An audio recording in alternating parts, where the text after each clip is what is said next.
ये देखिए कई लोगों के प्रश्न गलत हो रहे हैं, तो आपको बिल्कुल भी रात के समय पेड़ के नीचे नहीं सोना है। कहीं आपका प्रश्न गलत हो जाए और आप रात को बाहर पेड़ के नीचे सो जाओ, तो प्रश्न यही है कि यदि आप रात्रि के समय पेड़ के नीचे सो गए, उचित नहीं है, गलत बात है, गंदी बात है, रात को पेड़ के नीचे मत सो जाना। तो क्या हो जाएगा, पेड़ टूट के ऊपर गिर जाएगा और वहीं के वहीं रह जाओगे, है ना, शहीद हो जाओगे। तो रात्रि के समय पेड़ के नीचे नहीं सोना उचित होता है। ऐसा क्यों है, अरे बताओ। कार्बन डाइऑक्साइड छोड़ते हैं, ऑक्सीजन छोड़ते हैं, कार्बन मोनोऑक्साइड छोड़ते हैं, सल्फर डाइऑक्साइड छोड़ते हैं ना। बताइए क्या होगा इसका सही जवाब कि रात्रि में पेड़ के नीचे क्यों नहीं सोना चाहिए। सी बता रहे हैं, कार्बन मोनोऑक्साइड छोड़ते हैं। अरे वाह भाई, कार्बन मोनोऑक्साइड तो बावड़ो बंद कमरे में अंगीठी जला के सोने से बनती है। जैसे कई बार पढ़ते हैं ना कि बंद कमरे में दो सो रहे थे अंगीठी जला के, और सोने से क्या हो गए, दम घुट के उनकी मृत्यु हो गई।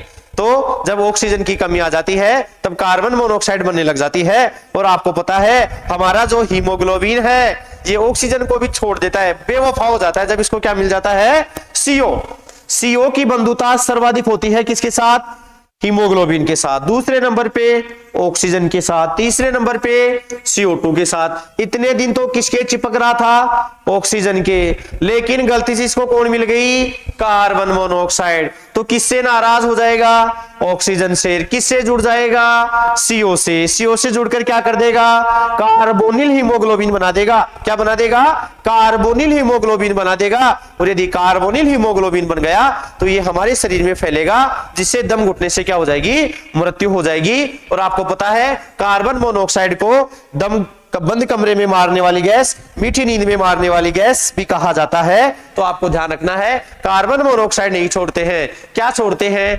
कार्बन डाइऑक्साइड छोड़ते हैं। क्या छोड़ते हैं, कार्बन डाइऑक्साइड छोड़ते हैं। अब आप सोच रहे होंगे सर दिन में तो सो लेंगे, तो क्या दिन में कार्बन डाइऑक्साइड नहीं छोड़ते, कि दिन में कार्बन डाइऑक्साइड नहीं छोड़ते क्या।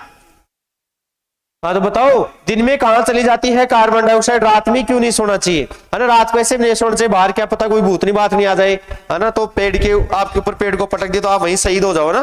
तो ऐसा भी आपको बिल्कुल डरने की बात नहीं है। ऑथेंटिक बात यही है कि रात्रि के अंदर फोटोसिंथेसिस की क्रिया नहीं होती है। रात्रि के समय पेड़ के नीचे नहीं सोना चाहिए, क्योंकि रात्रि के समय प्रकाश संश्लेषण की क्रिया पौधे बंद कर देते हैं, जिससे क्या होता है उनके अंदर जो CO2 गैस का निर्माण होता है, वो CO2 गैस O2 में कन्वर्ट नहीं हो पाती है। और पेड़ के नीचे CO2 की सांद्रता बढ़ जाने से हमारे को सांस लेने में कठिनाई हो सकती है, और यदि वो लंबे समय तक बनी रहे उससे व्यक्ति की मृत्यु भी हो सकती है। इसीलिए बड़े बूढ़े कहते हैं कि रात्रि के समय पेड़ के नीचे नहीं सोना चाहिए, क्योंकि वहां पर किसकी मात्रा बढ़ जाती है, कार्बन डाइऑक्साइड की मात्रा बढ़ जाती है। और बंद कमरे में अंगीठी जलाकर क्यों नहीं सोना चाहिए, क्योंकि बंद कमरे में अंगीठी जलाकर सोने से कार्बन मोनोऑक्साइड बन जाती है, जिससे क्या होगा, ऑक्सीजन की कमी आने से मृत्यु हो जाएगी। ठीक है, तो ये